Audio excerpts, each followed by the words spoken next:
Good afternoon, good morning, and good evening, depending on what time of the day that you happen to be viewing this, and also where in the world that you happen to be viewing this. Welcome back to Perspective with Mope, and today's video is simply the one gift that I believe that each and every one of us needs to get ourselves for the year 2020. Let's get into this.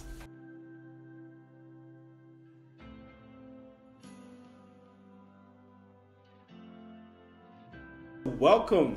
If you're new to this channel, please go ahead and subscribe, like the video, leave me a comment in the comment section, and if you're returning, I cannot thank you so much for the support and even for the feedback that I got about the first video. If you haven't seen the first video, the link will be in the description. Go ahead and watch it and let me know what you think. All right, so today's video is really one that's a play on words as opposed to actually a gift that is perhaps tangible. You see, the gift that I believe that each and every one of us needs to give ourselves for the year 2020 is not something perhaps that you can get with money or exchange for something. It's something that you have on the inside, and if you take the time to look, I guarantee that you will find it. And why am I talking about this? We are at an interesting time in the year because the new year is just around the corner, and oftentimes there is a buzz, not oftentimes, all the time. There's a buzz in the air. There's this energy that's just in the air. You see it on WhatsApp statuses, you see it on WhatsApp stories, you see all these memes about 2019 was the year I was growing, and then this new year I'm glowing. Like, there are all these things, you know, whether colleagues, family, whatever the case is, you see it and people are excited. They're posting these things and they're telling you about how this year they're going to eat right. They're going to eat right and they're going to work out more and they're going to do all the things that they couldn't do in this new year. There's just always something about new beginnings that brings about, I guess, a sense that you can't fail, or I guess this time it won't happen.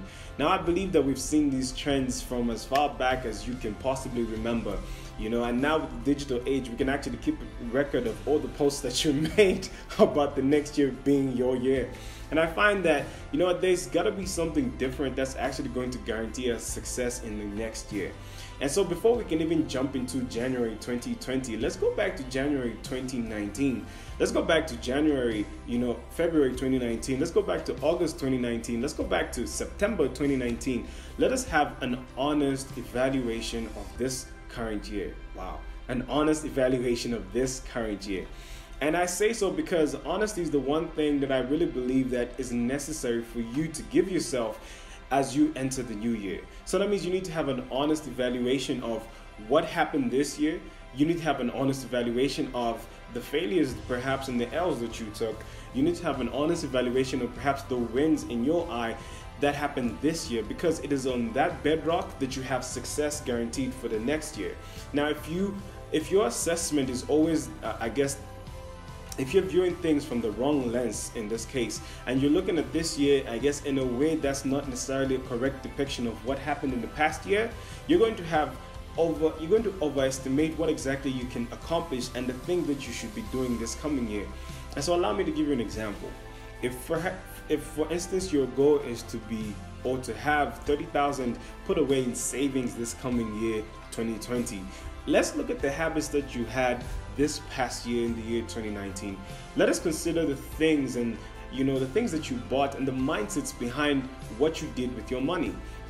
Those are the kind of things and the kind of honesty that really we're looking at here. If you have academic goals for the year 2020, let us look at what you did this year in terms of your academics. What kind of mindset was behind what you did?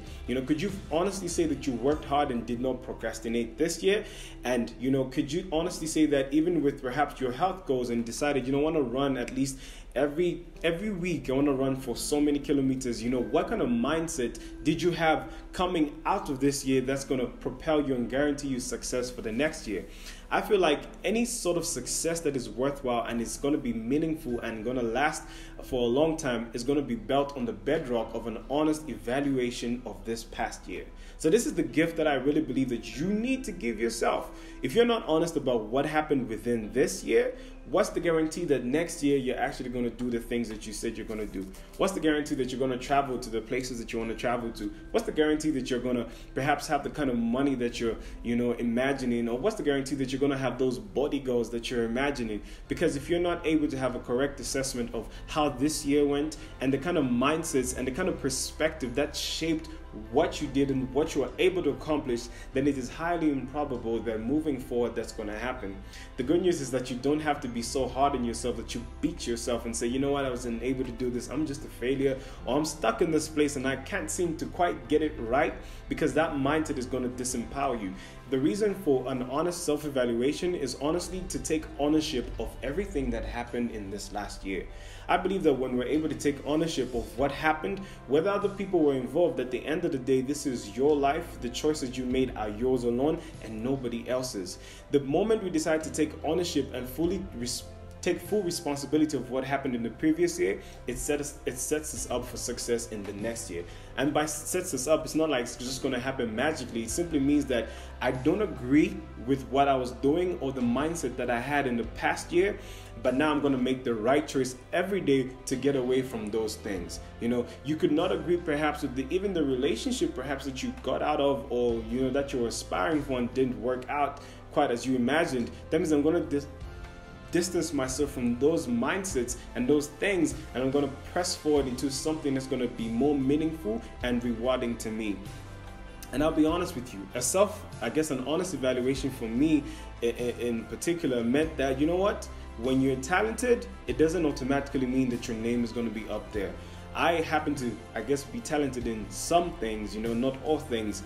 And, you could often feel like because I'm so good at this, naturally people are going to gravitate towards me. But there's going to be work that you have to put in the background.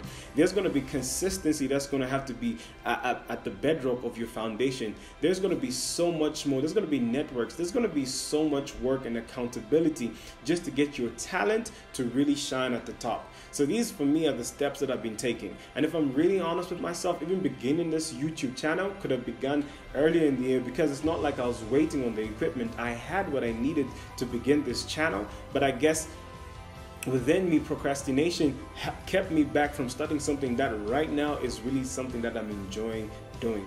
So what are those things within yourself that you're not willing, to face quite yet, but you need to for where you're going? What are those things and where you're able to look at it and say, you know what, because I didn't do this effectively, or the mindset that I had then, or even the things like procrastination or laziness, or even just the lack of accountability, or a lack of focus, or getting distracted all the time kept me from doing this thing. You need to be able to address those things that happened here in 2019, and thankfully we still have a couple of days for you to sit down with your book, a journal, whatever the case is, and actually write them down and say, you know what, I'm not agreeing with these things anymore. I'm not agreeing with who I was then or the kind of mindset that I had, but instead I'm partnering with the things that are going to yield this kind of fruit. It's not rocket science.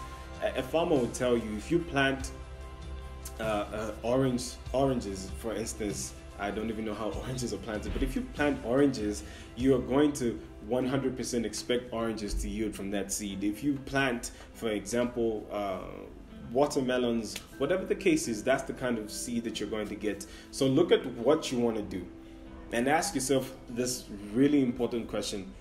Do my mindsets and my current lifestyle support the things that I want to achieve? If you want to travel, do you have a passport? You want to buy a car, do you own a license? You intend on, maybe pursuing a certain relationship. Okay, can you honestly say that you're the kind of individual that's necessary or needed for that kind of relationship? If you're trying to be employed, are you actually employable? These are the little things that I feel like are necessary for you to honestly be able to sit and have a conversation with yourself. And you know what? Let me have a correct self-evaluation and look at my life through a correct lens and through the right perspective. We aren't beating ourselves up. We don't do that here. No, we don't. We're not beating ourselves up for the things that perhaps didn't go right, but instead we're just looking at it through the right lens and saying, you know what, I need a different lens, or I need to do that differently, or I do not partner with that mindset anymore. And the last thing that I really felt that would be necessary, even as we entering the new year, is this: simply intentionality. I've read a book this past year by John Maxwell. And this is really profound, and it really highlighted just the power that there is in intentionality. So if all your goals right now sound like I desire, or I want to, I have this dream, I wish, or I'm wishing to, no, then you're not yet intentional about what you want to do. Instead, your language should change to is I've already taken steps. I'm already working towards this. I've already put down action steps that are going to lead me to this desired goal. You need to actually be absolutely intentional. If you're looking perhaps to, maybe learn a new skill, then you need to be intentional even about the people who know already about what you want to surround yourself with. If you're trying to be more focused this year, then you need to be intentional about making sure that the things that distract you do not get the best of you. So this is something that I felt would be necessary just to highlight in this video. Please let me know what you thought in the comment section, what you, have to say about this particular subject, and whether or not you're going to give this to yourself, because this is something that even today I'm still thinking about. I'm just really trying to have an honest self-evaluation and be as honest with myself as possible for the year that's coming ahead, because I'm excited for bigger things in the next year. I'm excited for the growth of this channel in the next year. So from here, perspective with Mope, I'm wishing you a happy Christmas and an even happier New Year. I'm going to see you all in the new year, which is 2020. Thank you and good day.